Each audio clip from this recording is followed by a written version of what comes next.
Hello, Highland Community College. My name is Shamar Pierce, and I'm bringing you fresh news from BBC and CNN News regarding the wildfire in in McMurray, Alberta, in Canada. This week, there's been quite the amount of devastation towards the wildfire in Fort McMurray, Alberta. The uproar of what's been happening started just a few days prior to the.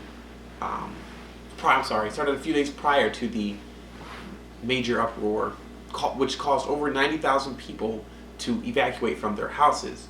Video footage that I do have shows how disturbing this fire is and how much sorrow is being flowing through everyone through who had this experience during this terrible outcome. At first, the fire has definitely raged on for quite a few days.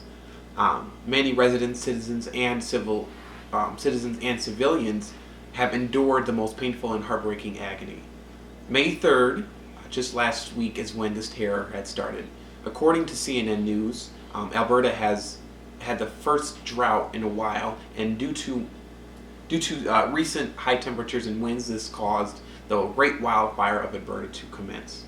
CNN and BBC News has just about everything from raw footage to pictures of destroyed homes, cars burning away, and suburbs gone, with suburbs gone and nothing left for anyone to go back to. I do have a link that I would be able to show you guys after this interview. So with everything that is on the website, it will direct you towards what BBC has from March 3rd. They do state that skies above the empty and smoldering city are full of strange shapes. These are clouds that billow like bright white cauliflower, boiling rapidly as they change by the second. These are clouds illuminated by vertical streaks of dull red from the fires of the ground, and there are giant clouds stretching as far as the eye can see with a single glance, great walls of smoke blown sideways by the strong winds. As they depict this image, it is truly terrifying to believe that a vast majority of this entire city is being able to not only have trouble withstand on its own, but it's definitely being engulfed in flames, and it's around 6.8 miles wide. On May 4th, still last week, the first day of this apocalypse disaster, sources are saying that it may be heading towards Saskatchewan, which is near Alberta, which only will make everything worse as well. With the wildfire almost doubling in its size, CNN News reports that many people in southern Florida are also able to see the skies in smoke. An interview named Gadville O'Hell and her daughter Chanel are refugees from the Congo, and they have been residents for about 7 years now in Alberta. As they were asked about the terrible disaster, Gadville states that she has been through something like this before, stating the fact that she is a refugee.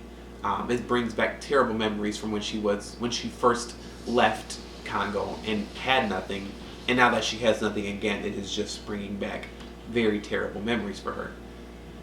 Just last Saturday, this recent Saturday, officials say that the fires are finally coming to an end, and people are still homeless in need of help. Alberta and Saskatchewan have started a community program with supplies of food, blankets and pillows, and other important necessities to make all of the residents feel like they haven't lost completely everything and are still intact to their humanistic needs as well. With the fires finally relaxed, smoke is still on the rise, and it's said to be twice the size of Manhattan City, and still breezing its way through until it finally disperses.